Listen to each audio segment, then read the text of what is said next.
Everybody, welcome to Flora Frenzy. मैं हूँ अदिति और आज मैं बैठी हूँ सुषमा बंसल जी के घर। बिल्कुल। और सुषमा जी के साथ में हम लोग एक सीरीज कर रहे हैं जिसके अंदर हम टोपियारीज के ऊपर बात करेंगे। और सुषमा जी का एक बहुत ही सुंदर कलेक्शन है अडीनियम का, जो कि बहुत नॉवल है, बहुत यूनिक है। हम ये दोनों चीजें जो हैं सीरीज में देखने वाले हैं। ओके, सो सुषमा जी, हमने लास्ट एपिसोड में आपने हमें कौन कौन से डिजाइन की टोपियारीज दिखाई थी? अदिति जी, जैसे आपको पता है कि मैंने आर्च बॉल्स वगैरह बना रखी थी और वैसे भी सारे व्यूअर्स पीछे देख ही सकते हैं कि हार्ट शेप था, आर्च था, क्वेश्चन मार्क था एक। मैं अभी भी सोच रही हूँ कि जब आप उसको बना रहे होंगे तो आपके दिमाग में कोई क्वेश्चन चल रहा होगा कि वो क्वेश्चन मार्क में ही बन गया। सही, राइट, बिल्कुल। तो हमने वो सारी की सारी चीजें देखी और आज का जो एपिसोड है उसमें आप हमें बताने वाली हैं कि टोपियारी बनाने के लिए किन किन चीजों की जरूरत पड़ती है। सो आई एम प्रीटी श्योर आप भी एक्साइटेड होंगे, क्योंकि मन करता है देखते ही कि हम भी कुछ बनाएं। तो चलिए जानते हैं सुषमा जी से, who is a specialist in making topiaries, कि हमें किन किन चीजों की जो है वो जरूरत पड़ती है। सो बताइए सुषमा जी। अदिति जी, जैसे सबसे पहले तो अपन को जरूरत होती है इस तरीके के वायर की, जो ये फ्लेक्सिबल वायर होता है कि हमें कोई भी शेप में देते हैं किसी भी डिजाइन को, तो ये इजीली मुड़ जाता है। तो ये एल्यूमिनियम वायर होता है। तो इसको ये कहीं भी कैसे भी टर्न करें अपन तो ये टर्न हो जाता है। जैसे हमने बॉन्जाई वायर जिसको बोलते हैं, जैसे हम कहें कि मोर की शेप बनानी है तो इस तरीके से हमने ये शेप बनाई, इस तरीके से इसका ये फेस बनाया और इस तरीके से ये इजीली टर्न हो जाता है। तो इस तरीके का वायर हमें चाहिए होता है। एक्चुअली काफी आसानी से ये टर्न हो रहा है। Okay, so we use this wire. इसी में ही एक पतला वायर आता है, ये भी कॉपर वायर है, तो ये भी हम काम में लेते हैं। ओके, कोई भी अगर पतली डंडी है तो उसको टर्न करने के लिए हम ये काम में लेते हैं, ये वाला काम में लेते हैं। तो बेसिकली बॉन्जाई के जो वायर्स होते हैं हम उनको काम में लेते हैं। ठीक है, सो दो तरीके के तो वायर हो गए जो हमें पता पड़ गया है। और औजार हमें क्या क्या चाहिए? बाकी के ये वायर कटर्स हैं। और सीजर तो हमें चाहिए ही है कि हमें रेगुलर पिंचिंग करनी होती है, रेगुलर तो हमें सीजर चाहिए, हमें कटर चाहिए, बस यही चाहिए। और ये हमें तीन तरीके की चीजें जो हैं ये वैसे भी हर गार्डनर के यहाँ पर होनी चाहिए करने के लिए। ओके, इसके अलावा आप हमारे लिए और क्या लेकर के आई हैं? इसके लिए जैसे मैं एक शेप बनाना बताऊं कि जैसे ये मेरा वाइडली ग्रो हो रहा है। ठीक है, तो मैं ये सबसे पहले जानना चाहूंगी, व्यूअर्स को हम ये बताते हैं कि जेड जो हम लेते हैं, क्या जेड में भी कोई एक्सक्लूसिवनेस होनी चाहिए, या किस तरीके के जेड का हम टोपियारी बना सकते हैं, या क्या हमें ध्यान में रखना चाहिए? नहीं, ऐसा कुछ नहीं है, क्योंकि अपने यहाँ नॉर्मली यही जेड मिलता है, एक ही तरीके का। अफ्रीकन जेड आता है तो वो अभी मार्केट में नया है, तो वो अभी कम आने लगा है। बाकी की यही जेड की वेराइटी है। और इसमें अपन वाइडली पहले अपन को बढ़ा करके छोड़ देना चाहिए, जिससे कि रूट अच्छे से आ जाए। उसके बाद में फिर हमें शेप देनी चाहिए, क्योंकि अगर हम पहले शेप दे देंगे और हम स्टेम से लगाएंगे तो फिर अगर कुछ स्टेम्स खराब हो गई तो शेप बिगड़ जाती है। तो ज्यादा बेटर है कि हम पहले उसको रूट ले लें। तो आप क्या करती हैं कि इतने बड़े बड़े पॉट में, या आपका जैसे मैं कह दूं कि आपका बैकयार्ड जिसके अंदर है कि आपका सारा रॉ मटेरियल पड़ा है जेड का, तो वो आप कैसे ग्रो करती हैं? बड़े गमलों में ग्रो करती हैं और कटिंग लगा के छोड़ देती हैं, या क्या? अगर 2-2 इंची की भी कटिंग है तो उसको आप फेंके नहीं, उसको आप लगाएं और आप वाइडली उसको बढ़ाएं, फिर लंबा हो जाए।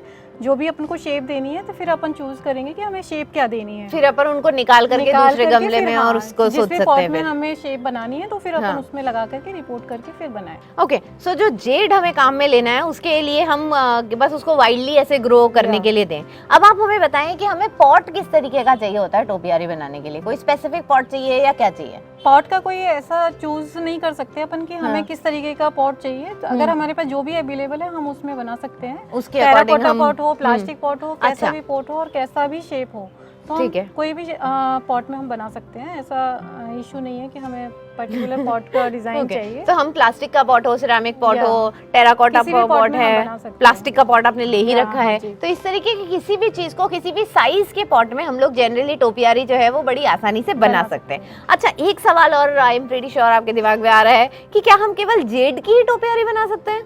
नहीं, तो हम कौन कौन से प्लांट की टोपियारी बना सकते हैं? टोपियारी हम बहुत सारे प्लांट्स की बना सकते हैं। जैसे इनरबी है, इनरबी की बहुत अच्छी टोपियारी बनती है।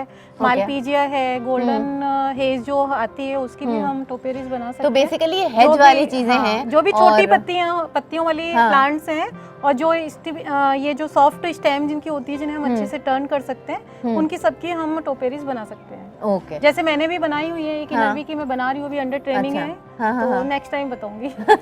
बिल्कुल ठीक है, तो हमें मोटिवेशन भी मिल गया कि हम अगली बार आकर के सुषमा जी के यहाँ पर क्या देखेंगे। तो टोपियारी काफी सारे प्लांट्स की बन सकती है, जितने भी हेज वाले बेसिकली जो प्लांट आते हैं, मैंने देखा है मेहंदी की प्लांट के भी जो टोपियारी होती है वो बन जाती है। बेसिकली छोटी लीव्स वाली कोई भी, छोटी लीव्स वाला के हम बना सकते हैं। हाँ, छोटी लीव्स वाला कोई भी प्लांट हो, आसानी से जंगली की तरह से ग्रो कर जाता हो, तो उस वाले प्लांट की जब भी हम कोई टोपियारी बनाते हैं तो वो बड़ी सक्सेसफुल रहती है, क्योंकि उसमें कटिंग वटिंग करने का भी हमें काफी मौका मिल जाता है। ओके, सो आप हमें क्या दिखाने वाली हैं आज की कैसे बनता है? अदिति, जैसे ये मेरा है प्लास्टिक पॉट में लगा हुआ है, और ये 8 इंच का पॉट होगा करीब, और इसमें मैंने ये सारी कटिंग्स लगाई थी, और ये वाइडली रूट आ गई है इनमें। हाँ। तो अब मैं इसको आपको बताती हूँ कि मैं क्या शेप बनाने वाली हूँ इसमें। तो जैसे मेरे पास में अभी कोई मटकी नहीं है और कुछ भी नहीं है, तो जो भी अपने पास वेस्ट मटेरियल है अपन कुछ भी काम में ले सकते हैं। तो मेरे पास में ये स्प्रे बोतल थी, स्प्रे बोतल तो इसकी ऊपर का खराब हो चुका है, तो मैंने ये फेंका नहीं, क्योंकि मेरे दिमाग में था कि मैं इसका कुछ यूज कर लूंगी। तो मैं अब आज इसी में ही बना के बताती हूँ। बिल्कुल ठीक है। तो हम यहाँ पर देख रहे हैं कि यहाँ पर जगह थोड़ी सी आपने पहले से ही सोचा होगा ऐसा कुछ, तो आपने जगह बीच में खाली छोड़ी और चारों तरफ प्लांट लगाने होते हैं वो साइड में ही लगाने होते हैं, बीच में हमें जगह रखनी होती है। ठीक है। तो ये जैसे मैं इसमें बीच में फंसा दूंगी इसको। हाँ, ठीक है, इस तरीके से। हाँ। और फिर ये सारे प्लांट्स को हम इकट्ठा करके पतला जो भी कोई भी धागा हो अपने पास में वो यूज में ले सकते हैं। मैं मोस्टली पतंग वाला धागा लेती हूँ। हाँ। जयपुर में बहुत ज्यादा पतंग जो है वो उड़ाई जाती है संक्रांति पे, और हम सबके पास में इतने सारे पतंगे सब्जे जो होते हैं वो होते हैं। बेसिकली मैं चरखी रखती इसीलिए हूँ कि मेरे ये काम आती है। ओके, तो बस अब ये सारा का सारा जो गिर रहा है हमने इकट्ठा कर लिया। इस तरीके से हम इसको बांध देंगे। ठीक है, ओके। तो जेड के साथ में ना यही सबसे खूबसूरती है कि भाई छोटी मोटी इधर से टूट भी गई तो इतना ज्यादा दुख नहीं होता, क्योंकि हमें पता है कि वो जल्दी से दोबारा ग्रोथ हो जाएगी। ओके, रैंडमली अब इसको हमने ऐसे ही बांध दिया है। अरे वाह, ये तो ऑलरेडी एक शेप में आने लग गई। तो इस तरीके से अगर हमारी रूट अगर पहले ही प्रिपेयर हो जाएगी ना, तो फिर खराब होने का डर नहीं है कि हमारा बीच में कोई प्लांट खराब हो जाएगा। हमने तो केवल 3-4 मिनट के अंदर एक टोपियारी जो है वो बना डाली। बस टोपियारी की शेप तो बहुत इजीली दे देते हैं, लेकिन बस ग्रोथ होने में और पूरा शेप आने में टाइम लगेगा। तो इसको मेंटेन करने के लिए अदिति, इसको जैसे जैसे ये बढ़ेगा तो पहले तो इसकी जो लंबी डंडियां होंगी तो पहले जहाँ खाली स्पेस है हम उसमें इसको कवर कर देंगे। बिल्कुल, और उसके बाद में फिर जो भी एक्स्ट्रा ब्रांचेज होंगी उनको हम रेगुलर प्रूनिंग करेंगे, तब जाकर के ये इस तरीके की शेप में आएंगे। जैसे मेरे ख्याल से ये वाली एक डंडी है, ये बढ़ रही है और यहाँ पर जगह खाली है, तो इसको बढ़ने दें और यहाँ पर इसको अटका दें बाद में, तो ये जगह भर जाएगी। जो भी खाली जगह है उसको सबको कवर कर देंगे। जब ये सारी ब्रांचेस बढ़ेंगी तो उसके बाद में फिर ये सारा कवर हो जाएगा। उसके बाद में फिर हम जो भी एक्स्ट्रा ब्रांचेज हैं उनकी रेगुलर प्रूनिंग करेंगे। तो इसमें एक सवाल उठता है कि जब हम कटिंग कब हमें करनी होती है, कितने दिनों में हम कटिंग करेंगे? एवरी 15 डेज में तो हमें कटिंग करनी ही पड़ेगी। हाँ, तो आप उसको देखते जाइए, रोज आकर के उसको देखिए कि कोई भी जो डंडी बढ़ रही है उसके बाद में आप उसे कर दें। और जब इस तरीके की कोई जगह खाली बच रही है तो पहले ये ध्यान दें कि इसको भर लिया जाए, उसके बाद में यहाँ से जो है छोटी छोटी कटिंग करें। और मुझे ये भी बताइए कि जैसे ये मैं कटिंग करती जाऊंगी तो क्या इसके जेड की लीफ साइज पे कोई फर्क पड़ेगा? हाँ, इसकी लीफ साइज छोटी होती जाएगी और बहुत अच्छी सुंदर शेप आ जाएगी और थोड़ी थिकनेस भी बढ़ जाएगी। और हम इसकी रेगुलर पिंचिंग करेंगे। जैसे कि ये यहाँ से आ रहा है, ये यहाँ से निकल रहा है, तो इसको अगर यहाँ से हम पिंच कर देंगे तो इस यहाँ से एक ब्रांच की जगह 4 ब्रांच तो हमारा बहुत जल्दी शेप में आएगा। कटिंग और पिंचिंग में क्या डिफरेंस होता है? कटिंग हार्ड प्रूनिंग होती है। कटिंग तो बहुत ज्यादा, जैसे अपन डीप, जैसे मान लीजिए ये डंडी है, इसको मैंने यहाँ से काट दिया तो हो गई वो कटिंग। ओके, और पिंचिंग अगर मैंने केवल यहाँ से ऊपर वाली चीज को इसको पिंच कर दिया तो वो हो गई पिंचिंग। तो टोपियारी में पिंचिंग और प्रूनिंग दोनों ही बहुत ज्यादा जरूरी होती हैं। तो कटिंग तो हम ज्यादा करने के लिए और पिंचिंग से, क्योंकि ब्रांचिंग होगी उससे, जितना ज्यादा हम यहाँ से इसको तोड़ेंगे उतना ही ये दोनों चारों तरफ फैलेगी, और जितना ज्यादा चारों तरफ फैलेगी उतना ज्यादा कवरेज आएगा और उतनी ही जल्दी फिर टोपियारी बनके तैयार होगी। एग्जैक्टली। सो गाइज, मुझे आज का एपिसोड करने में इतना मजा आया। जब मैंने स्टार्ट करा था तो मुझे लगा आप हमें सामान दिखाएंगे कि हम क्या क्या यूज कर सकते हैं भाई, लेकिन within minutes we actually made a टोपियारी।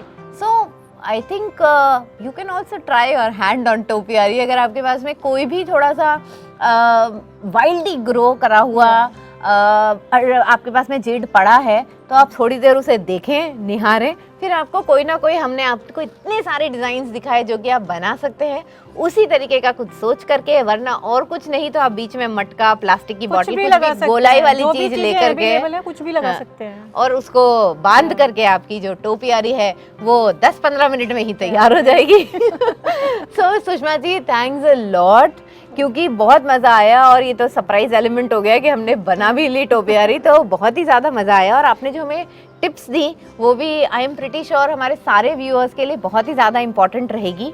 और with that thanks a lot for having us.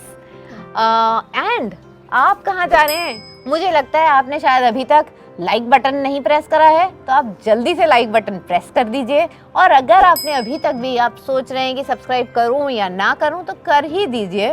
तो मेरे चैनल को जल्दी से सब्सक्राइब करें, वीडियो को लाइक करें and comments which are very very important. अगर आपके पास में कोई टोपियारी आपने बना रखी है, आपका क्या एक्सपीरियंस रहा वो हमारे साथ में ज़रूर शेयर करिएगा।